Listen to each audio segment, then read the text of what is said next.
नमस्कार, आप देख रहे हैं बिस्तक। मैं हूं रजत देवगन। आज हफ्ते का पहला कारोबारी सत्र और बाजार पे मामला बिल्कुल ठुस पड़ गया। दरअसल हुआ ये कि अमेरिकन मार्केट से कुछ संकेत तो थे नहीं, लेकिन जो स्टेटमेंट्स थी वो बहुत इंपॉर्टेंट थी और स्टेटमेंट्स टैरिफ्स और ट्रेड डील्स को ही लेकर है। स्कॉट बेसेंट जो कि अमेरिका के ट्रेजरी सेक्रेटरी, उन्होंने बोल दिया कि 9 जुलाई नहीं है अब टैरिफ की डेडलाइन, अब 1 अगस्त से नए टैरिफ्स इंप्लीमेंट हो जाएंगे उन देशों पे जो अमेरिका की बात नहीं सुन रहे हैं। यानी जिन देशों के साथ ट्रेड डील नहीं हुई है उनके ऊपर अब 1 अगस्त से टैरिफ लगेंगे। और भारत के साथ तो ट्रेड डील्स की नेगोशिएशन जारी ही हैं। बार बार ये बात निकल के आती है कि मिनी ट्रेड डील होने वाली है। अब आज होती है, कल होती है, या फिर कुछ दिन और निकाल देते हैं, ये तो समय बताएगा। भारत सरकार ने अपना पक्ष रख दिया कि बिल्कुल झुकेंगे नहीं, किसी दबाव में आके तो ट्रेड डील होने नहीं वाली है, ऐसा पीयूष गोयल साहब ने कह दिया। अब मामला यहाँ पर थोड़ा पेचीदा है, क्योंकि हम ये समझ रहे थे कि सैटरडे संडे को कोई बहुत अच्छी अनाउंसमेंट्स आ जाएंगे और एकदम से गैप अप या ताबड़तोड़ चाल देखने को मिलेगी इंडियन मार्केट्स में। वैसा तो हुआ नहीं। आज ओपनिंग पे ही पता लग गया कि मार्केट का कुछ करने का मूड है नहीं। एफएमसीजी स्टॉक्स चलने लग गए। बताओ, अचानक से कंजम्पशन स्टॉक्स में खरीदारी आज के सत्र में आई। निफ्टी पे पूरा दिन 82 अंकों की रेंज पे ही हुआ है कामकाज, बहुत छोटी रेंज पे थी। यानी कुछ ना कुछ तो ऐसा है बाजार जो सामने सोच के बैठा है कि एक बड़ी चाल तो एक्सपेक्टेड है, ऊपर आती नीचे समय बताएगा। लेकिन क्योंकि ये ट्रेड डील्स का मुद्दा बहुत पेचीदा है, उसके ऊपर कोई क्लैरिटी आ नहीं रही है अभी तक, तो बाजार में आज ट्रेडर्स फिर से कॉशियस हो गए। हफ्ते के पहले कारोबारी सत्र की ओपनिंग हुई 25,450, हाई लगा है 25,489, लो लगा है 25,407, क्लोजिंग आई है 25,461। जहां पर ओपन हुए थे उसी के आसपास आके बंद हो गए हो, कोई बदलाव हुआ ही नहीं close to close. Nifty bank 56,949 के लेवल पे क्लोजिंग दिखा गया 82 अंकों की गिरावट के साथ, और सेंसेक्स 9 अंक चढ़कर 83,442 के लेवल पे हुआ है बंद। एडवांसेस निफ्टी के 22, गिरने वाले 28, और ब्रॉडर मार्केट्स पे भी आज के सत्र में 1,154 शेयर्स चढ़े हैं, उसके मुकाबले 1,795 शेयर्स गिरे हैं। जो निफ्टी पे सबसे तेज हुआ वो था HUL, 3% ऊपर आ गया। टाटा कंज्यूमर 1.5% चढ़ गया और नेस्ले भी 1% से ज्यादा चढ़ गया। एफएमसीजी ही स्टॉक्स का दिन था आज के सत्र में। गोदरेज कंज्यूमर, डाबर, इन्होंने जो भी बिजनेस अपडेट्स दिए उसके बाद से हम देख रहे थे कि आज एफएमसीजी में एकदम से खरीदारी हुई है। फिर आयशर मोटर और जियो फाइनेंशियल हर निशान की क्लोजिंग 1-1% ऊपर। निफ्टी लूजर्स में BEL 2.5% नीचे, टेक महिंद्रा 2% नीचे, ONGC 1.5% नीचे, अल्ट्राटेक और HCL टेक के स्टॉक्स मुनाफा वसूली दिखा गए। एफएनओ गेनर्स में FMCG, गोदरेज कंज्यूमर 6.25% ऊपर आ गया। ये स्टॉक सबसे तेज चलने वाला स्टॉक, और बिजनेस जो इन्होंने अपडेट्स दिए उसका एक बहुत बड़ा इंपैक्ट आज गोदरेज कंज्यूमर पे पड़ गया। बहुत ज्यादा पिटते चले जा रहे थे FMCG स्टॉक्स, चल ही नहीं रहे थे, लेकिन आज एकाएक चल पड़े हैं। डाबर भी आज 3.5% ऊपर आ गया। HUL का स्टॉक तो निफ्टी का ही टॉप गेनर बन गया 3% चढ़कर।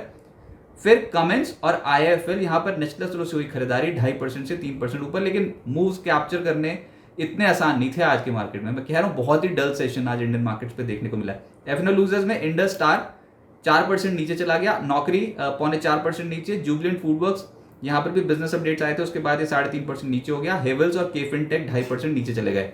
मिड कैप गेनर्स में जेपी पावर, खबरें यहाँ पर ये आ रही है कि अदानी ग्रुप हो सकता है कि जेपी एसोसिएट्स को टेक ओवर करे, लेकिन पता नहीं, ये तो सिर्फ अटकलों का क्या कोई खंडन आ गया तो उसके बाद फिर लेने के दिन ना पड़ जाए। लेकिन स्टॉक आज बहुत ही अच्छा चल रहा था वॉल्यूम्स के साथ, 19.5% ऊपर चला गया ये स्टॉक। फिर ओरियन प्रो 9% चढ़ गया, रिलैक्सो 9% चढ़ गया। आज फुटवेयर इंडस्ट्री जुड़ी कंपनियों के स्टॉक्स में भी अच्छी खरीदारी हुई है, जैसे कि रिलैक्सो, रेड टेप, यहां पर तेजी आई, 7% ऊपर रेड टेप भी हो गया। फिर रतन पार 8% ऊपर, और बालाजी अमीन्स 6.25% चढ़े आज के सत्र में। मिड कैप लूजर्स में इक्विटास बैंक 6.25% नीचे, दीपक फर्टिलाइजर 6% नीचे, पारस डिफेंस 5% गिर गया, गरवारे हाईटेक, एंड्योरेंस और चेन्नई पेट्रो 4.25% से 5% नीचे चले गए। अच्छा, भरोसा ही कम हो रहा है ना अभी मार्केट पे, क्योंकि Q1 रिजल्ट सीजन भी अभी शुरू होने वाला है। ऊपर से ट्रेड डील्स का जो मुद्दा ये बाजार पे एकदम से घेरा गया है, तो फिर कोई कन्विक्शन के साथ पोजीशन बड़ी बड़ी कैरी भी नहीं कर रहा। यानी कि जैसे सपोज करो चेन्नई पेट्रो किसी ने ले रखा होता अगर शुक्रवार के सत्र में, तो आज 4% तो मामला ढीला हो गया ना, फिर क्या ही किया होल्ड करके, वहीं पर ही प्रॉफिट बुक करके चले जाते पिछले हफ्ते। तो ऐसी वाली मार्केट देखने को मिल रही है, उछल कूद ज्यादा देखने को मिल रही है इस समय स्टॉक्स पे। तो कॉशियस रहें, पोजीशन साइजेस अपने कंट्रोल में रखें। अगर सब कुछ ठीक निपट गया, ट्रेड डील हो गई इंडिया के साथ, तो फिर स्टॉक्स चलेंगे भी आपके पोर्टफोलियो वाले, ऐसा नहीं है कि नहीं चलेंगे। लेकिन आज के सत्र में जो हुआ उसमें तो FMCG का ही बोलबाला था। FMCG स्टॉक्स में गोदरेज कंज्यूमर 6.25% ऊपर, स्ट्रॉन्ग मूव था आज, ओपनिंग से ही तेज हो गया था ये स्टॉक। फिर डाबर 3.5% ऊपर, HUL इमामी 2.5% से 3% चढ़ गया। ब्रिटानिया और वरुण बेवरेजेस भी आज 0.25% से 2% ऊपर रहे। ऑयल एंड गैस प्ले जिसमें पेट्रोनेट 2.5% ऊपर। फिर ऑयल मार्केटिंग कंपनी जैसे कि IOC, BPCL, HPCL, इनमें हरियाली देखने को मिली, और रिलायंस इंडस्ट्रीज ने आज भी सपोर्ट किया, 0.1% ये चल गया। फिर फाइनेंशियल्स में ICICI प्रू एकदम से चल गया, 2% ऊपर आ गया। जियो फाइनेंशियल 1% ऊपर, कोटक बैंक भी 1% चढ़ गया।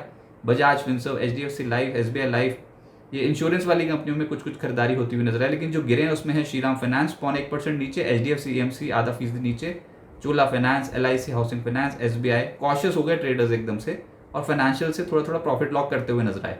मेटल्स में भी आज गिरावट देखने को मिली, जिसमें हिंद जिंक नाल्को 0.2% टूटे हैं, लॉयड्स मेटल भी इतना ही टूटा है, फिर वेदांता और JSL 1% टूटे हैं। IT स्टॉक्स क्योंकि अब फोकस में है, 10 तारीख को TCS के नतीजे आने वाले हैं, उससे पहले आज थोड़ी मुनाफा वसूली थी। टेक महिंद्रा 2% नीचे, एम्फेसिस 1.5% नीचे, HCL टेक, OFSS, परसिस्टेंट, इन्फोसिस सब नीचे चले गए।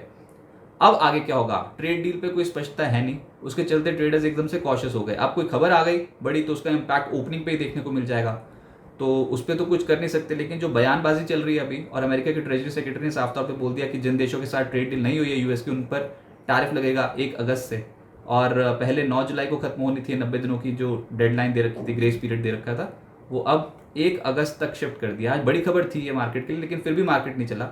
भारत और यूएस के बीच मेरी ट्रेड डील हो सकती है, अब आज ही हो जाए तो बहुत बढ़िया, फिर कल, या फिर पता नहीं कितना टाइम लगता है, क्योंकि भारत सरकार ने अपना बिल्कुल स्टांस जो है वो क्लियर कर दिया है कि दबाव में तो नहीं करेंगे कोई भी ट्रेड डील, दबाव में कोई भी डील नहीं करेगा भारत, ऐसा वाणिज्य मंत्री पीयूष गोयल साहब ने बोल दिया है। और एग्रीकल्चर के मुद्दे पे या फिर डेयरी के मुद्दे पे या फिर GM क्रॉप्स के मुद्दे पे कोई बात करने का बनता भी नहीं है यूएस के साथ। अब यूएस तो मांगने को जितना मर्जी मांग ले, बड़ा बाजार है भारत, लेकिन ऐसे नहीं, सब कुछ नहीं हो सकता ट्रेड डील में। तो ये कुछ नेगोशिएशंस ऑन हैं, और आप हम तो सिर्फ ऐसे खबरों के बलबूते यहाँ पर देखेंगे क्या कुछ निकल रहा है, लेकिन सोचो पॉलिटिकल गलियारों में कितनी ज़्यादा हलचल इस समय देखने को मिल रही होगी। तो बाजार थोड़ा सा कॉशियस डेफिनेटली नजर आता है।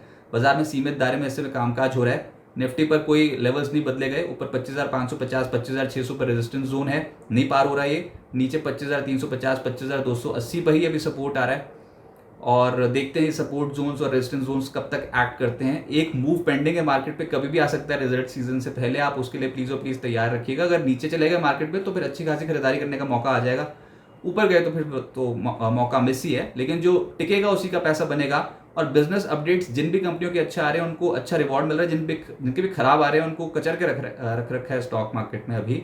और Q1 नतीजों से पहले ट्रेडर्स थोड़े कॉशियस हैं। जो रिजल्ट हम ट्रैक करेंगे वो TCS के ट्रैक करेंगे 10 जुलाई को, और उसके बाद इस हफ्ते Anand Rathi, Tata Elxsi, D Mart, इन कंपनियों के नतीजे हम ट्रैक करेंगे। लेकिन मेनली Q1 रिजल्ट सीजन से पहले अगर ये ट्रेड डील निपट जाती है तो थोड़ी टेंशन बाजार की कम होगी, एटलीस्ट क्लैरिटी तो आएगी इस मिनी ट्रेड डील जो बात हो रही है इसके बाद, कि क्या दोनों देश किन मुद्दों पे सहमत हुए हैं, कौन से ऐसे ज़्यादा इंपॉर्टेंट मुद्दे हैं जिनको पहले निपटा लिया गया है।